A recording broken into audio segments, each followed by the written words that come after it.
this week, instead of talking about what we thought we would get into but we didn't, we're going to talk about what we didn't think we would get into but we did, if that's not too confusing.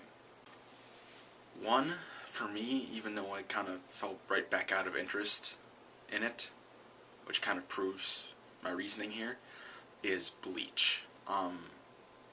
Because I definitely on this channel have expressed before my views on long series.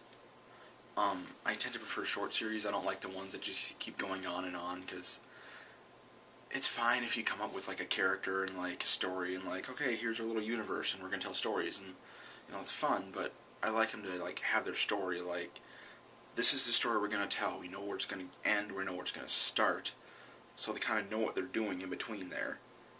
Whereas some of them, they're like, okay, we came up with this, and we're gonna be like, hey, let's just keep going and going and going with it.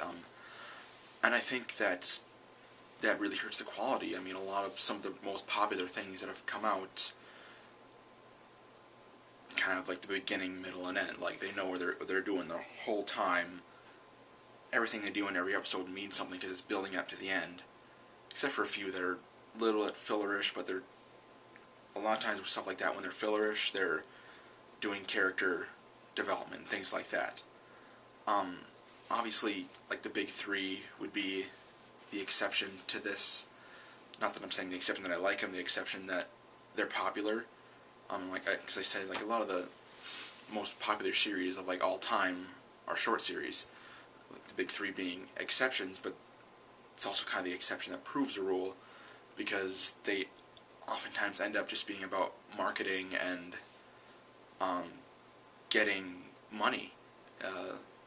Even ones that aren't the big three, things that just have so many episodes, like Pokemon, things like that, it's all about merchandising and toys and churning out a whole bunch of movies and just all this stuff that they can make money off of. It's about making money more than it's about making good, entertaining anime.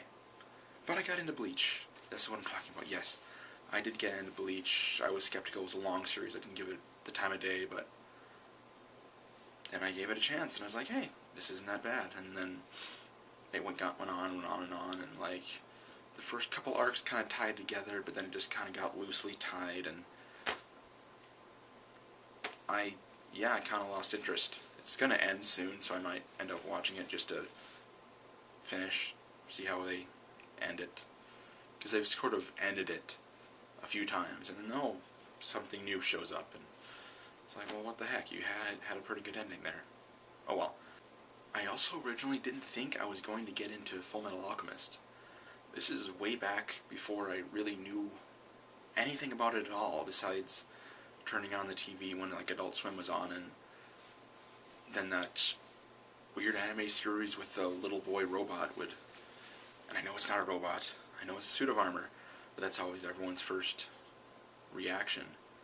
And then, like, brief series, and this little boy's always coming out of this big thing, and like, well, that's kind of weird, and I'd go away from it and never ended up watching it. Just kind of thought it was weird at first, and I didn't get what was going on, but definitely got into that, because I just kind of caught the end of an episode, and it was like a cliffhanger, and it's like, oh, what's going on? And then I kind of started watching it, and got into it, bought the DVDs, and yeah,